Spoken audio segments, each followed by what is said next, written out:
매년마다 우리 시대를 관통하는 주요 흐름을 분석하고 예측하는 트렌드 코리아라는 시리즈의 책이 있습니다. 올해도 어김없이 트렌드 코리아 2020이라는 제목으로 올해 우리나라의 소비 문화가 어떻게 흘러갈지를 분석하고 예측한 결과를 10개의 키워드로 제시했습니다. 그 가운데에 저의 눈에 특별히 띄었던 하나의 키워드가 있었는데 그것은 바로 업글 인간이라는 키워드였습니다. 간략하게 그 내용을 살펴보자면 이렇습니다. 한국은 생존을 위해서 무자비하게 싸워야 하는 치열한 전쟁터입니다. 이 땅의 젊은이들은 이 전쟁터에서 살아남기 위해서 스펙을 쌓아왔습니다. 높은 스펙은 높은 확률로 성공을 보장해 주었습니다. 그리고 그 스펙의 내용은 항상 남보다 더 나은 나라는 비교의식이 자리 잡고 있었습니다. 그래서 우리는 남보다 더 좋은 대학을 가고 남보다 더 높은 외국어 성적을 얻어야 하고 남보다 더 많은 경력을 쌓고 남보다 더 좋은 자격을 갖추고자 부단히 애썼습니다. 그런데 지난 10년이 지나면서 남보다 더 나은 나가 되기 위해서 쌓았던 스펙이 아주 일시적인 사회적 지위만을 보장해 줄 뿐 영원히 미래를 보장해 주지는 않는다는 깨달음이 생겨났습니다. 서울대 졸업장이 무조건적인 성공을 보장해 주지 않았고 대기업 입사가 평생 직장을 약속해 주지 않는다는 깨달음이 생겨난 것입니다. 그래서 이제는 무조건 스펙을 강조하던 그 시대의 종말을 고하면서 성공보다는 성장을 추구하는 새로운 자기개발형 인간이 등장했는데 이들을 가리켜 업글 인간이라고 이 책은 명명하고 있었습니다. 그러니까 퇴근 후에 치열한 경쟁에서 이기고 성공하기 위해서 어학원을 다니고 자격증 공부를 하면서 스펙을 쌓던 사람들이 이제는 퇴근 후에 책을 들고 카페를 향하거나 건강을 위해서 한강변을 달리거나 유튜브 채널에 영상을 올리기 위해서 촬영을 하면서 삶의 질적인 성장, 업그레이드를 추구하는 사람들이 생긴 것입니다. 이런 업글 인간은 남보다 더 나은 나가 되기 위해서 경쟁하기보다는 어제보다 더 나은 나가 되기 위해서 자기를 성장시키는 사람들이다라는 것이지요. 오늘 우리가 읽은 본문에는 남들보다 더 나은 나로 살다가 어제보다 더 나은 나로 살아가야만 했던 요셉이라는 인물이 등장합니다. 우리가 함께 읽었던 창세기 39장 이전에 등장하는 요셉의 모습을 잠깐 살펴보자면 요셉은 노예로 팔려오기 전까지는 남들보다 더 나은 나로 살았습니다. 아니 정확히 말하자면 형들보다 더 나은 동생으로 살았습니다. 요셉은 아버지 야곱이 가장 사랑했던 여인 라헬이 낳아준 아들이었습니다. 그래서 요셉은 아버지 야곱의 사랑을 독차지했고 그 결과로 형들과 다르게 홀로 채색 옷을 입고 살았습니다. 채색 옷은 다양한 색깔의 옷일 뿐만 아니라 소매가 있고 기장은 발목까지 닿는 긴 옷이었습니다. 형들이 입었던 짧고 소매가 없는 옷은 일하는 데 최적화된 옷이었지만 요셉이 입고 있었던 채색 옷은 일하기에는 너무나도 불편한 옷이었습니다. 다시 말해 아버지 야곱은 요셉에게 일을 시키지 않았던 것입니다.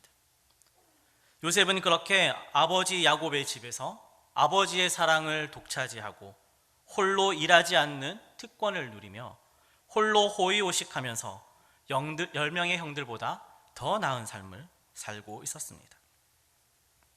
그러나 이런 편파적인 경쟁과 편애는 항상 분노와 질투를 낳기 마련입니다. 더군다나 요셉이 자랑스럽게 들려주었던 꿈 이야기는 요셉의 형들로 하여금 요셉을 향한 적대감이 머리끝까지 치밀어 오르게 만들었습니다. 결국 형들은 요셉을 죽이고자 도모했으나 그러지는 못하고 미디안 상인들에게 은 20개, 그러니까 당시 장애인 노예를 살 정도의 돈을 받고 팔아버립니다. 형들보다 더 나은 삶을 살았던 요셉은 한순간에 모든 것을 잃어버린 노예로 전락한 것입니다. 요셉은 이제 남보다 더 나은 나로 살아가는 것이 아니라 노예에서 벗어나기 위해서 하루하루 발버둥 쳐야 하는 어제보다 더 나은 나를 위해서 자신을 업그레이드해야만 하는 처지에 놓이게 된 것입니다. 우리는 요셉의 이야기가 어떻게 끝이 나는지 다 알고 있습니다. 하루아침에 노예로 전락한 요셉이 애굽의 총리로 세움받기까지 어떤 일이 일어났는지 다 알고 있고, 그렇게 될 수 있었던 가장 큰 이유가 하나님의 은혜라는 것도 익히 알고 있습니다. 특별히 하나님의 은혜는 요셉으로 하여금 사랑하는 아들에서 노예로, 노예에서 가정총무로, 가정총무에서 죄수로, 죄수에서 애굽의 총리가 될 때까지 어제보다 더 나은 나가 되도록 끊임없이 요셉을 업그레이드 시켰습니다. 그리고 그 은혜의 구체적인 내용은 형통이라는 복이 그 가운데에 있었습니다. 저는 오늘 창세기 39장 1절로 6절의 말씀을 살펴보면서 하나님께서 요셉에게 형통이라는 복을 주신 이유를 함께 찾아보고, 우리도 요셉을 본받아 형통의 복을 누리며 어제보다 더 나은 하나님의 자녀, 어제보다 더 나은 예수님의 제자, 어제보다 더 나은 그리스도인으로 성장하기를 소망하면서 하나님께서 주시는 은혜를 나누어 보고자 합니다. 오늘 말씀이 우리에게 주는 첫 번째 메시지는 형통은 폭포처럼 기꺼이 낮아지는 자에게 부어진다. 형통은 폭포처럼 기꺼이 낮아지는 자에게 부어진다는 것입니다. 오늘 말씀 1절에 보면 이런 말이 나옵니다. 요셉이 이끌려 애굽에 내려가매. 요셉은 자신의 뜻대로, 원대로, 소원대로 애굽에 내려간 것이 아닙니다. 남보다 더 나은 나가 되기 위해서, 성공하기 위해서 해외 유학이나 어학연수를 떠난 것이 아닙니다. 요셉은 형들에게서 미움받고 배신당하고 자신의 자랑이었던 채색옷이 갈기갈기 찢기고 깊고 더러운 구덩이에 쓰레기처럼 버려졌습니다. 또 그 구덩이에서 건진받는가 했더니 이내 곧 노예 상인들에게 팔렸고 먼 나라로 끌려갔습니다. 그리고는 경매에 붙여서 값싼 가격에 팔려버렸습니다. 요셉은 자기가 있는 곳이 애굽인지도 몰랐고 애굽말도 할 줄 몰랐고 그 문화도 알지 못하는 낯선 환경에 덩그러니 던져진 것입니다. 그리고 무엇보다 가장 사랑받는 아들에서 가장 비천한 노예라는 신분으로 추락하고 말았습니다. 이 모든 처참한 현실을 오늘 본문은 내려가매 라는 말 한마디로 표현하고 있습니다. 여러분은 어떻습니까? 요셉이 당한 이 정도의 일이면 세상을 욕할 만하고 형들에 대한 분노와 미움으로 치를 떨면서 처절한 복수를 다짐하고 굳이 그날 형들에게 심부름을 보낸 아버지를 원망하고 자신이 이렇게 될 때까지 아무런 행동도 하지 않은 하나님이 야속하고 나아가 하나님을 향한 믿음도 저버릴 수 있는 그런 상황이 아닙니까? 그런데 오늘 말씀 2절에는 요셉이 처한 상황과는 상당히 어울리지 않는 말이 기록되어 있습니다. 바로 여호와께서 요셉과 함께 하심으로 그가 형통한 자가 되었다는 말입니다. 요셉은 어떻게 자신에게 닥친 이 큰 불행 가운데 하나님이 함께 하셔서 형통한 자가 될 수 있었을까요? 아마도 요셉은 기꺼이 낮아지는 자에게 복을 주시는 하나님의 은혜를 알고 있었지 않았나라고 생각해 봅니다. 언젠가 이어령 선생님께서 쓰신 폭포와 분수라는 글을 읽은 적이 있습니다. 이 글은 선생님께서 폭포와 분수를 관찰해서 동양과 서양의 문화적 차이를 설명하고 있는 글입니다. 그 가운데 이런 내용이 있습니다. 폭포와 분수는 모두 물줄기가 보여주는 아름다움입니다. 그러나 그 방향은 정반대입니다. 폭포는 물줄기가 높은 데서 낮은 데로 낙하합니다. 중력이라는 거대한 자연의 힘에 순응하는 물줄기입니다. 반면 분수는 하늘을 향해 솟구치는 물입니다. 중력이라는 거대한 자연의 힘을 거스르는 물줄기입니다. 그러면서 유랑 선생님은 폭포와 분수의 여러 차이점을 이야기하면서 동양과 서양의 차이점을 설명해 주십니다. 그런데 여러분, 폭포와 분수가 가지는 가장 큰 차이점은 에너지라는 것입니다. 높은 곳에서 떨어지는 폭포의 물줄기는 그 밑에 도달하면서 엄청난 에너지가 생겨납니다. 폭포 밑에 발전기에 터빈을 놓아두면 떨어지는 물줄기가 터빈을 돌리면서 엄청난 전기 에너지를 발생시킵니다. 반면 높이 솟구치는 분수의 물줄기는 높이 올라가면 갈수록 엄청난 에너지를 소비하게 됩니다.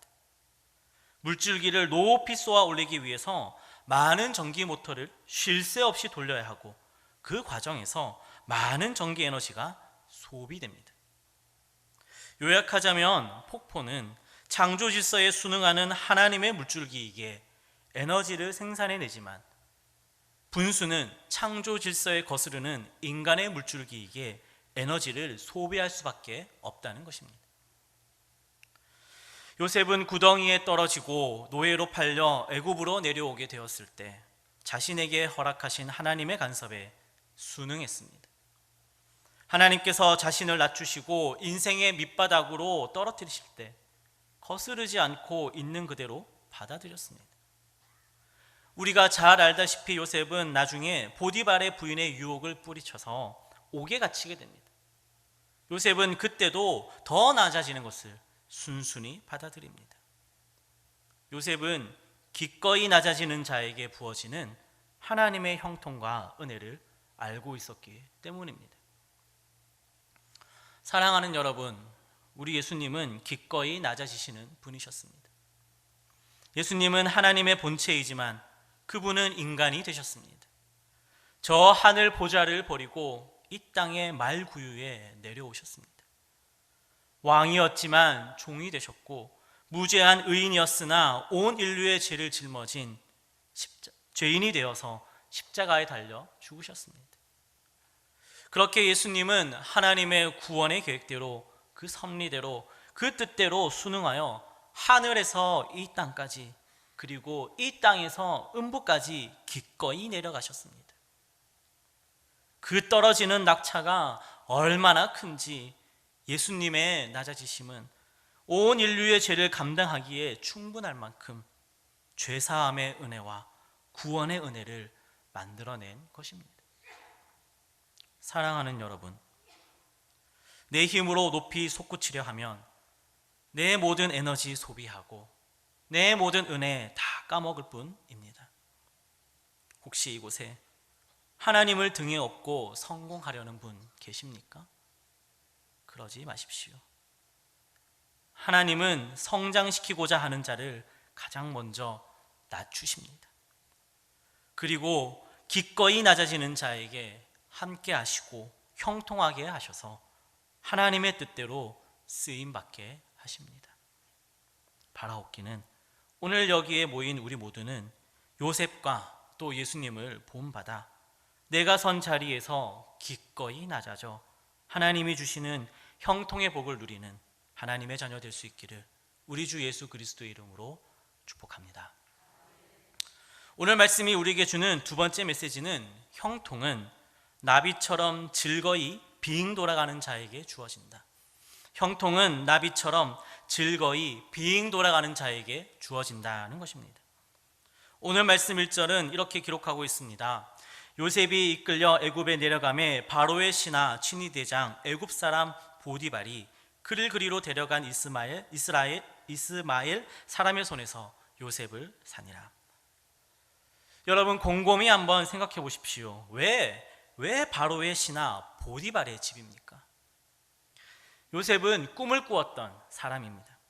요셉은 형들의 곡식단이 자기의 곡식단을 둘러서서 절하는 꿈을 꾸었고 해와 달과 11별이 자신에게 절하는 꿈을 꾸었습니다. 우리는 그 꿈의 내용이 먼 훗날 요셉이 애굽의 총리가 되는 꿈이라는 것을 알고 있습니다. 그렇다면 바로의 신하집이 아니라 바로 왕의 집으로 가야만 하지 않았습니까? 다니엘처럼, 느헤미야처럼, 에스더처럼 왕궁에서 지내다가 바울이 꿈을 꾸지만 아무도 해석하지 못할 때 자신이 하겠다고 나서서 총리가 되는 것이 더 빠르고 확실한 방법이 아니겠습니까? 그렇게 하면 17살의 노예로 끌려가 30살이 될 때까지 13년을 기다릴 필요가 없습니다. 그저 1, 2년 만에 한 20살이면 충분히 애굽의 총리가 될 수 있습니다. 그러나 하나님은 요셉으로 하여금 그가 꿈을 꾼 대로 이루어지도록 직진의 길을 허락하지 않고 방향을 틀어 보디발의 집에서 감옥까지 빙 돌아가게 하셨다는 것입니다. 도대체 하나님은 왜 그렇게 빙 돌아가게 하셨을까요? 이어령 선생님께서 언젠가 나비와 벌을 비교해서 글을 쓰신 적이 있습니다. 그 내용은 이렇습니다. 벌은 꽃을 향해서 곧바로 최단거리의 일직선으로 날아가지만 나비는 꽃을 향해서 곧장 나는 법 없이 앞뒤로, 위아래로, 좌우로 변화무쌍한 곡선으로 날아갑니다. 벌은 꽃을 향해 행진하고 나비는 꽃을 향해 춤을 춥니다. 비록 나비는 먼 길을 돌아가고 오랫동안 허공에서 맴돈다 할지라도 결국에는 벌과 다름없이 꽃에 가서 앉습니다. 그리고 그 목적인 꿀을 얻습니다. 벌은 규율이나 조직력 그리고 자기 희생의 가혹한 노동을 통해서 꿀을 얻지만 나비는 자유와 즐거움 그리고 자기 표현의 기쁨 속에서 꿀을 얻습니다. 그런데 가장 중요한 것은 벌과 나비에게서 꿀을 빼앗아 버리면 어떻게 되느냐 하는 것입니다. 벌에게 남은 것이라고는 노동뿐이어서 가시 같은 독침만 남습니다. 하지만 나비에게는 아름다운 춤과 날개짓이 남습니다. 나비는 즐거이 빙빙 돌고 돌아 꽃과 꿀을 향해 나아갔기 때문입니다. 빙 돌아가면 빼앗겨도 남는 것이 있는데 빼앗겨도 남는 것, 바로 그것이 형통이라는 것입니다. 사랑하는 여러분, 오늘 말씀 3절에 보면 그의 주인이 여호와께서 그와 함께 하심을 보며 또 여호와께서 그의 범사에 형통하게 하심을 보았더라 라고 기록하고 있습니다. 자신의 꿈이 이루어질 것을 기대했던 요셉은 하루아침에 자신이 가지고 있던 모든 것을 빼앗겼습니다. 아버지의 사랑을 빼앗겼고 채색 옷을 빼앗겼고 아들의 신분을 빼앗겼고 자유를 빼앗겼습니다. 꿈도 빼앗겼고 희망도 소망도 다 빼앗겼습니다. 그러나 모든 것을 빼앗긴 요셉에게는 하나님이 함께 하시는 은혜와 범사에 형통하게 하심이 남아 있었습니다. 어떻게 그럴 수 있습니까? 요셉은 직진의 길보다 빙 돌아가는 길을 기뻐했기 때문입니다. 그것이 하나님이 허락하시는 길이라면 즐거이 순종하여 그 길을 걸어갔기 때문입니다. 우리 예수님은 12살이 되던 해 6월절에 예루살렘에 방문하셨습니다. 그때 성전에 모여있던 성경을 가르치는 학자들과 대화를 나누셨고 그들로부터 그의 지혜와 대답이 놀랍다는 칭찬을 들으셨습니다. 쉽게 말해 유대 땅에서 예수님보다 성경을 더 잘 알고 신학적 해석을 완벽하는 사람이 없었다는 말입니다. 예수님이 최고였습니다. 그런데 예수님은 최고가 되어서 바로 십자가를 지러 골고다로 달려가지 않았습니다. 오히려 예수님은 30살이 될 때까지 목수의 아들이자 목수로 살았습니다. 십자가와는 딱히 상관없는 삶을 사신 것입니다.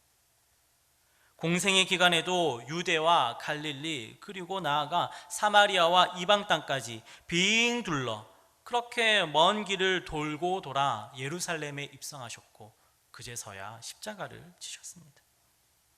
왜 공생애를 시작하시면서 바로 십자가를 향해 돌진하지 않았을까요? 예수님이 그렇게 먼 길을 그토록 긴 시간에 걸쳐서 돌고 돌으셨기 때문에 예수님이 들려주신 말씀과 예수님이 가르쳐 주신 기도, 예수님을 향한 우리의 믿음의 고백, 예수님이 행하신 놀라운 기적이 고스란히 남아 우리에게 전해지고 있는 것입니다. 아울러 십자가에서 생명까지 다 빼앗겼지만 우리의 죄를 용서하시는 은혜와 우리를 구원하시는 은혜가 남아있는 것입니다. 사랑하는 여러분, 혹시 먼 길을 돌아가고 있습니까? 방향이 틀린 것 같습니까? 걱정하지 마십시오.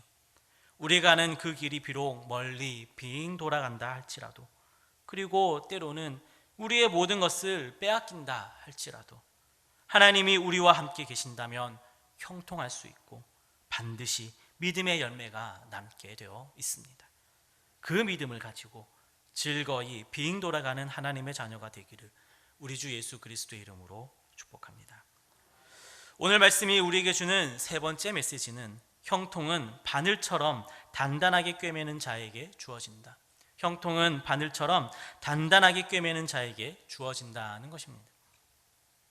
오늘 말씀 4절에 요셉이 그의 주인에게 은혜를 입어 섬김에라고 기록하고 있습니다. 이때 섬기다라고 사용되어진 히브리어 샤라트는 윗사람이나 어른을 높여 모시는 것을 의미한다고 합니다. 특별히 성경에서는 하나님을 위해 일하거나 하나님을 예배하는 일에 사용되는 단어라고 합니다. 그러니까 요셉은 자신을 향해 은혜를 베푸는 보디발을 마치 하나님을 섬기는 것처럼 섬긴 것입니다. 그런데 곰곰이 생각해보면 이게 도무지 말이 안 되는 상황이라는 것을 알 수가 있습니다. 우리는 요셉이 형들에게서 배신당하고 버림받고 노예로 팔려온 사람이라는 것을 잘 알고 있습니다. 대개 이런 큰 상처를 입은 사람은 타오르는 분노와 독을 품은 원망으로 가득 차 있습니다. 그래서 자신에게 주어진 삶을 예리한 복수의 칼로 난도질하기 십상입니다. 삐뚤어지고 어긋나고 망가뜨리고 망치는 것을 당연시하게 여깁니다. 그런데 오늘 본문에 나오는 요셉에게서는 그런 모습을 전혀 찾아볼 수가 없습니다. 오히려 성실하게 일하는 착하고 충성된 종의 모습만이 있을 뿐입니다. 이어령 선생님께서 쓰신 골무라는 아주 짧은 글이 있습니다.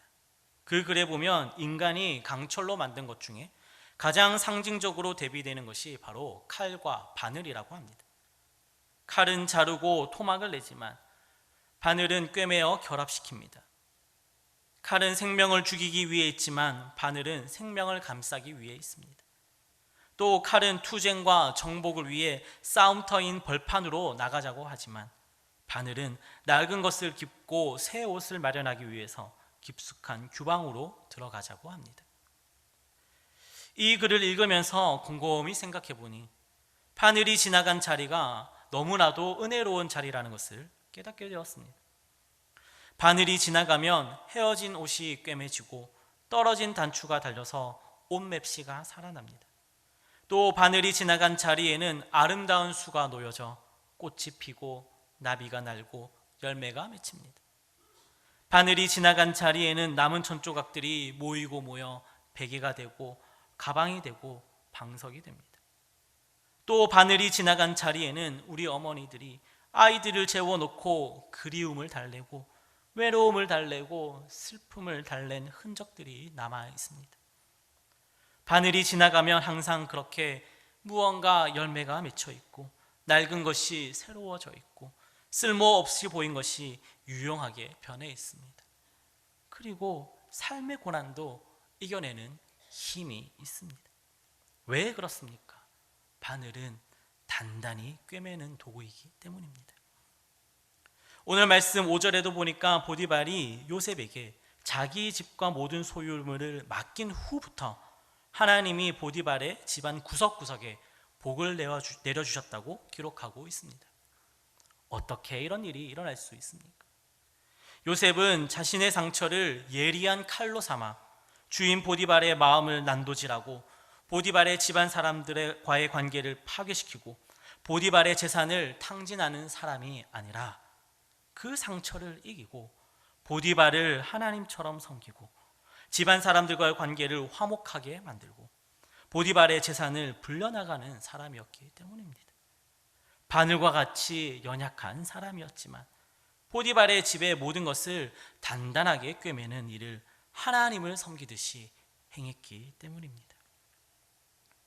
사랑하는 여러분, 우리 예수님은 이 땅에 오신 이유를 인자가 온 것은 섬김을 받으려 함이 아니라 도리어 섬기려 하고 자기 목숨을 많은 사람의 대속물로 주려 함이라 라고 말씀하셨습니다. 우리 예수님은 참으로 신실하게 섬기셨습니다. 특별히 바늘이 지나간 자리와 같이 병든 자들의 연약함을 치유의 은혜로 꿰매어 건강하게 하셨습니다. 굶주린 자에게는 생명의 떡으로 꿰매어 일용할 양식을, 목마른 자에게는 생명수로 꿰매어 영원히 목마르지 않는 물을 공급해 주셨습니다. 마음의 상처로 괴로워하는 자들에게는 성령의 위로하심으로 꿰매어 다시 기뻐하게 하셨습니다. 삶의 의미와 방향을 잃은 이들에게는 십자가의 길로 꿰매어 하나님의 영광이라는 아름다운 수를 놓아 주셨습니다. 그리고 무엇보다 우리 예수님의 손과 발에 박혔던 세 개의 못은 우리 죄를 대속하기 위한 죽음에 모시면서 동시에 하나님과 우리와의 갈기갈기 찢겼던 관계를 단단하게 꿰매는 가장 크고 가장 고귀하고 가장 은혜로운 바늘이 된 것입니다. 사랑하는 여러분, 사도 바울은 우리에게 무슨 일을 하든지 마음을 다하여 주께 하듯 하라 하고 또 기쁜 마음으로 섬기기를 주께 하듯 하라고 말해 주었습니다. 악한 세상에 살아가는 우리는 누구나 다 악에 받쳐 날이 선 칼과 같이 상처를 주게 되어 있습니다.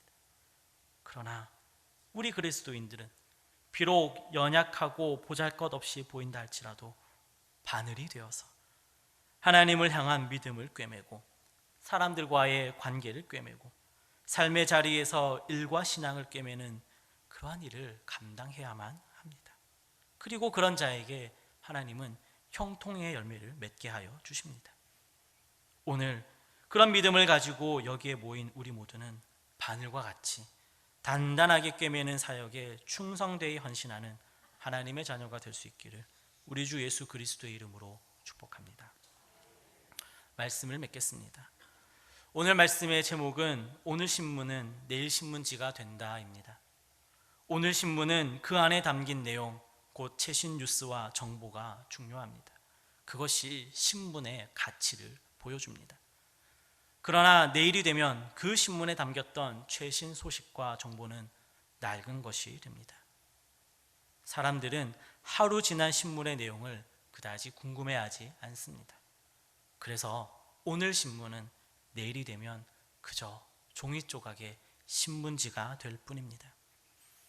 그런데 여러분, 곰곰이 생각해 보면 이상하게도 최신 뉴스와 정보를 담고 있는 신문보다 철 지나고 때 지난 신문지가 더 귀하게, 더 많이 쓰임을 받는다는 것을 알 수가 있습니다. 신문지는 습기와 냄새를 제거하고 유리창을 닦고 창틀의 먼지를 제거하고 튀김 요리의 기름을 제거하고 음식물을 보관하고 아이들에게는 신나는 장난감이 됩니다. 귀한 신문보다 천한 신문지가 더 귀하게 쓰임받듯이 요셉은 사랑받는 아들이었을 때보다 버림받은 노예가 되었을 때 더 귀하게 쓰임받았습니다. 높이 올라가는 사람보다 낮아지는 사람, 일직선으로 돌진하는 사람보다 빙 둘러가는 사람, 자르는 사람보다 꿰매는 사람이 비록 실패한 듯 보이고 되는 것 없어 보이고 한없이 나약해 보인다 할지라도 하나님에게는 더 귀하게, 더 다양하게, 더 은혜롭게 쓰임받는 사람이 될 수가 있습니다. 사랑하는 여러분, 기억하십시오. 하나님께서 함께 하셔서 형통한 자에게는 비록 내려가고 낮아진다 할지라도 세상 그 누구도 감당할 수 없는 하늘의 영광이 있습니다. 하나님께서 함께 하셔서 형통한 자에게는 비록 고난이 찾아와 헛된 길을 돌고 돌아 모든 것을 다 잃는다 할지라도 하나님의 은혜가 남아 있습니다. 하나님께서 함께 하셔서 형통한 자에게는 비록 연약하고 보잘것없어 보인다 할지라도 풍성한 열매를 맺게 복을 내려 주십니다. 바라옵기는 오늘 여기에 모인 우리 모두는 기꺼이 낮아지고 즐거이 빙 돌아가고 단단히 꿰매는 자가 되어 하나님이 함께 하셔서 형통한 자가 되기를 우리 주 예수 그리스도의 이름으로 축복합니다. 기도하겠습니다. 하나님, 우리는 하나님 아버지의 집에서 멀리 떨어져 죄와 사망의 노예로 전락한 불쌍한 사람들입니다.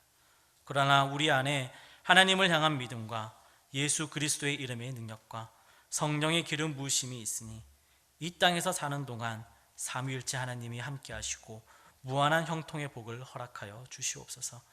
그리하여 낮아지는 힘으로, 빙 돌아가는 힘으로, 꿰매는 힘으로 이 땅에서 하나님께 영광 돌리고 우리 안에는 기쁨과 감사가 넘치게 은혜를 더하여 주시옵소서. 예수님의 이름으로 기도합니다. 아멘.